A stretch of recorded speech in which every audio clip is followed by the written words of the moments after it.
Greetings, fellow musicians. Miss Rodriguez here. I wanted to showcase a famous jazz musician. His name is Duke Ellington. And this book is a really cool book because it explains who he is and what type of music he does, the genre of music he does, and how did he get that name. So let's read this book about Duke Ellington. Duke Ellington.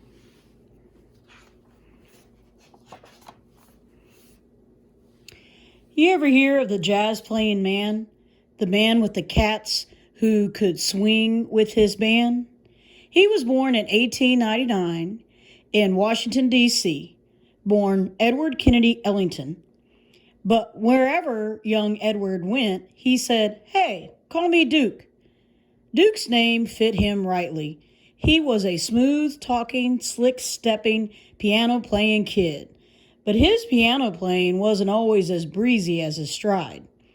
When Duke's mother's Daisy and his father, Joe E., enrolled him in piano lessons, Duke didn't want to go. Baseball was Duke's idea of fun. But his parents had another notion for their child. Duke had to start with piano basics, his fingers playing the same tired tune, 1 and 2 and 1 and 2. Daisy and J.E. made Duke practice day after day. To Duke, 1 and 2 wasn't music. He called it an umpy-dump sound that was headed nowhere worth following. He quit his lessons and kissed the piano a fast goodbye.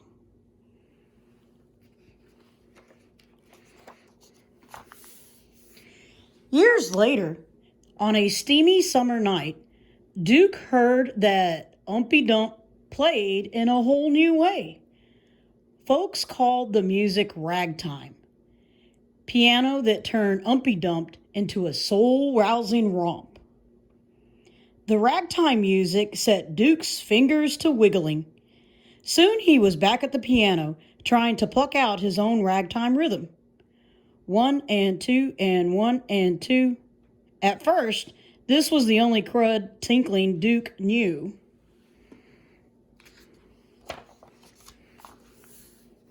But with practice, all Duke's fingers rode the piano keys. Duke started to play his own made-up melodies. Whole notes, chords, sharps and flats, left-hand hops and right-hand slides. Believe it, man, Duke taught himself to press on the pearlies like nobody else could. His 1 and 2 umpy dump became a thing of the past. Now playing the piano was Duke's all-time love. When Duke was 19, he was entertaining ladies and gents at parties, pool halls, country clubs, and cabarets. He had fine as pie good looks and flashy threads. He was a ladies' man with flair to spare. And whenever a pretty-skinned beauty leaned on Duke's piano, he played his best music composition smoother than a hairdo slicked with pomade.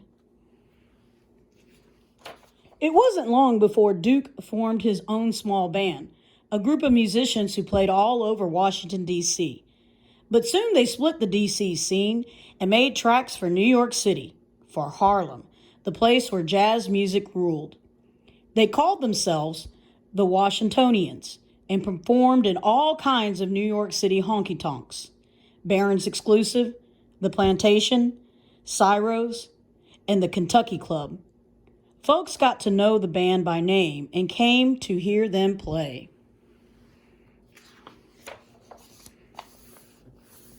Then, on an autumn day in 1927, Lady Luck smiled pretty on the Washingtonians. They were asked to play at the Cotton Club, Harlem's swankiest hangout, a big-time night spot. The Cotton Club became a regular gig for Duke and his band. They grew to 12 musicians and changed their name to Duke Ellington and his orchestra. Night after night, they played their music, which was broadcast live over the radio.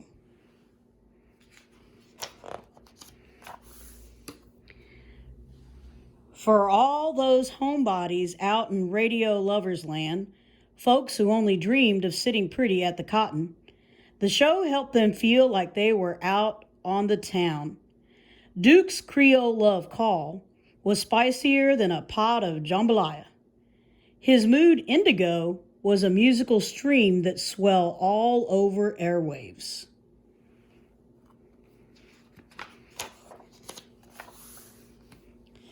Sometimes the orchestra performed their tunes straight up, but other nights, when the joints started to jump, Duke told his band to play whatever came to mind, to improvise their solos, to make the music fly. And they did. Each instrument raised its own voice. One by one, each cat took the floor and wiped it clean with his own special way of playing. Sonny Greer pounding out the bang of jump rope feet on the streets with his snare drum, a subway beat on his bass drum, a sassy ride on his cymbals. Sonny's percussion was smooth and steady. Sometimes only his drumsticks made the music, cracking out their rattly beat of wood slapping wood.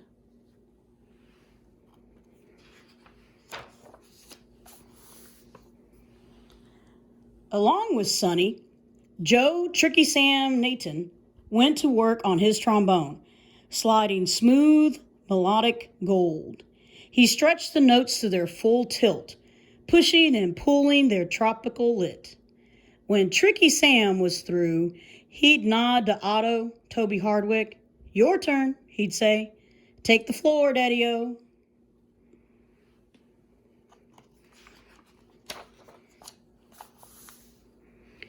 Toby let loose on his sleek brass sax, curling his notes like a kite tail in the wind.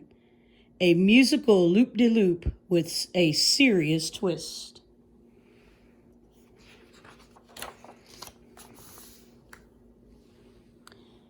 Last came James Bubber Miley, a one-of-the-kind horn player. He could make his trumpet wail like a man whose blues were deeper than the deep blue sea. To stir up the sound of his low moan horn, Bubba turned out a growl from way down in his throat. His gut bucket tunes put a spell on the room.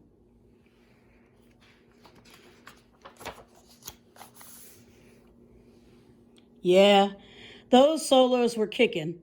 Hot buttered bop, with lots of sass-cool tones. When the band did their thing, the Cotton Club performers danced the black bottom, the fishtail, and the Susie Q. And while they were cutting the rug, Duke slid his honey-colored fingertips across the ivory 88s.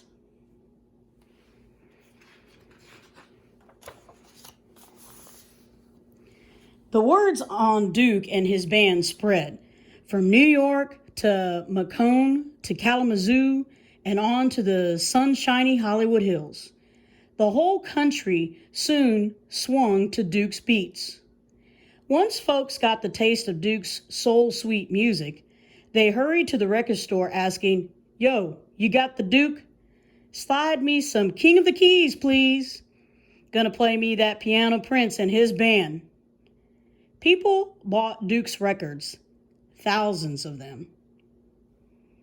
In 1939, Duke hired Billy Strayhorn, a musician who wrote songs.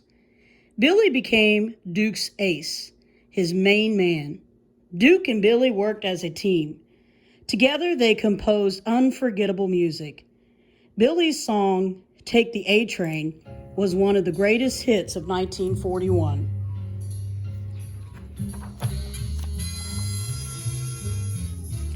With the tunes that he and Billy wrote, Duke painted colors with his band's sound. He could swirl the butterscotch tones of Tricky Sam's horn with the silver notes of the alto saxophones. And oh, those clarinets. Duke could blend their red-hot blips with a purple dash of brass from the trumpet section. In time, folks said Duke Ellington's real instrument wasn't his piano at all. It was his orchestra. Most people called his music jazz, but Duke called it the music of my people. And to celebrate the history of African American people, Duke composed a special suite he called Black, Brown, and Beige, a suite that rocked the bosom and lifted the soul. Black, Brown, and Beige sang the glories of dark skin, the pride of African heritage, and the triumphs of black people from the days of slavery to years of civil rights struggle.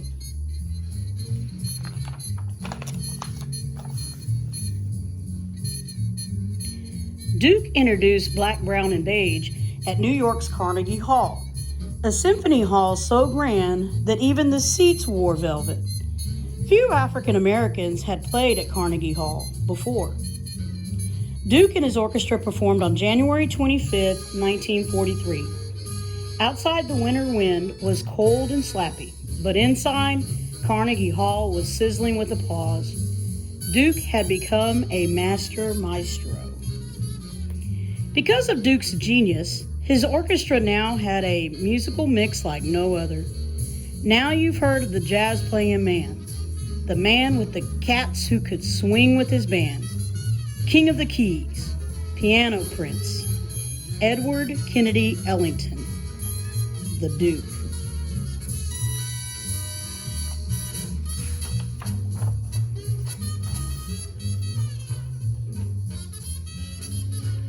Truly a Duke. Edward Kennedy Duke Ellington, born April 29, 1899, was a forerunner in the evolution of jazz. He composed and played swing music, one of the beats-loved jazz forms to grace the American scene.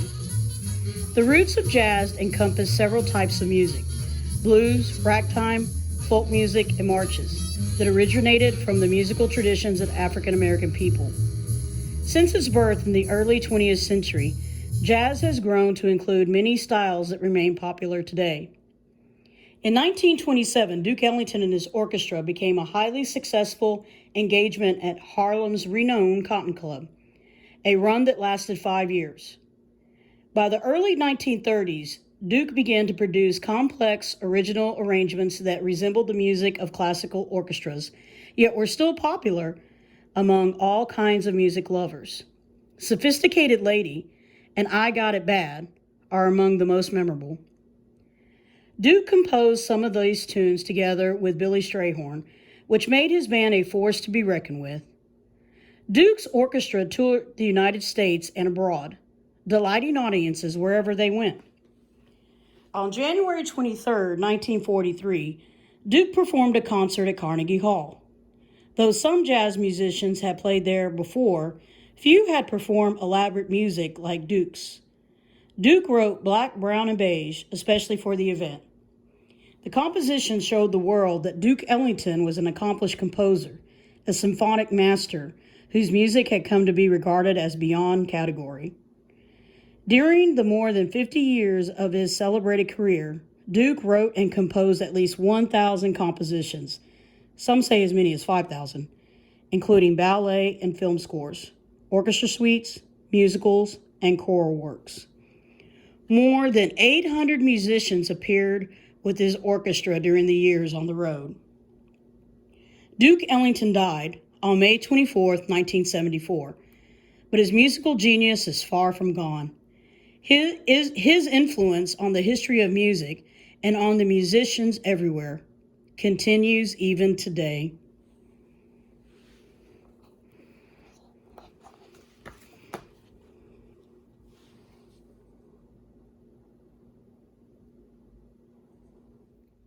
I hope you really enjoyed the book. The music you hear in the background was the title Take the A Train, and it's actually one of Miss Rodriguez's favorite Duke Ellington songs. So I hope you enjoy it. Leave us a video comment on how you like the book, and maybe you can try to find the word search on Duke Ellington. Bye.